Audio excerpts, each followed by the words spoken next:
السلام عليكم ورحمة الله وبركاته. ازيكم حبايبي؟ عاملين ايه؟ يا رب تكونوا بخير. النهاردة ان شاء الله هنعمل مع بعض احلى واطعم طاجن بامية بلحمة الراس. هنعمله مع بعض بطريقة سهلة جدا وبسيطة، والطعم فعلا تحفة. يلا بينا نشوف هنعمل الطاجن القمر بتاعنا ده ازاي. يلا نبدأ مع بعض. بسم الله وعلى بركة رسول الله. اللهم صل وسلم وبارك على سيدنا محمد وعلى آله وصحبه وسلم. أنا معايا بامية، أنا معاها بالشكل ده. يعني إيه؟ أنا شايلة منها العنق أو الطربوش بتاعها بالشكل ده، والحتة اللي من تحت برضو، وهديها بس كده إيه، يعني شقة كده من النص.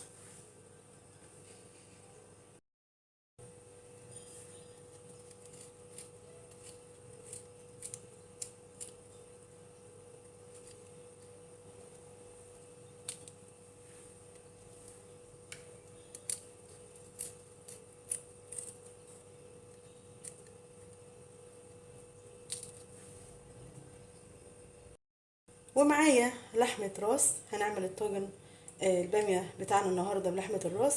بيبقى بصراحة فعلا تحفة. حلة على النار، هحط فيها معلقة زبدة أو سمنة، فصين من المستكة، وهسيبها كده ايه لحد ما تسخن، وهضيف اللحمة.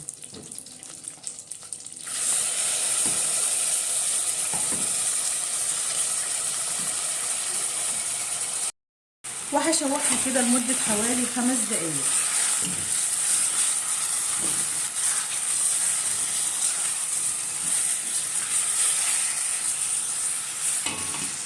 بعد ما شوحت اللحمه لمده حوالي 5 دقايق، هجيب بقى ايه بصلايه كبيره انا مقطعاها بالشكل ده، وهضيف معلقه فلفل اسمر ورشه من السكر،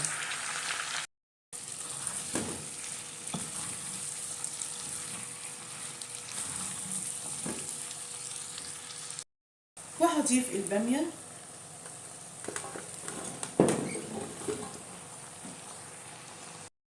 وفلفل اخضر على احمر، حوالي بس كده 3 قرون. هنشوحهم كده ايه مع بعض لمده حوالي 5 دقايق.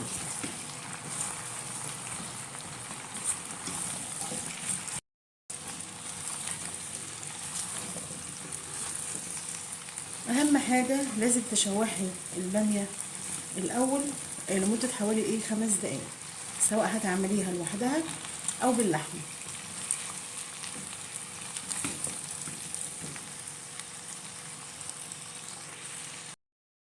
كده خلاص انا شوحتها لمده حوالي 5 دقايق كده مع اللحمه والبصل. هضيف بقى ايه عصير الطماطم.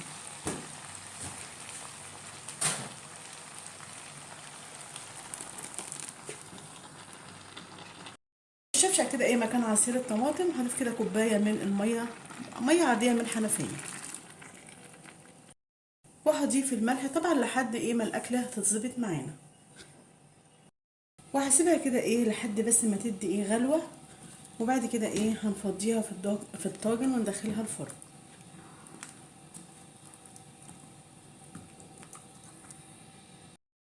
كده خلاص الباميه غلت معانا كده ايه غلوه. هطفي بقى ايه عليها النار وهفضيها في الطاجن.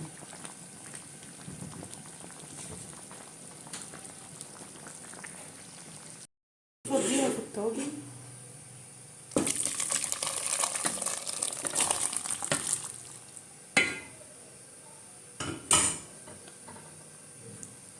وهدخلها الفرن على درجة حرارة 240 في الرف اللي تحت.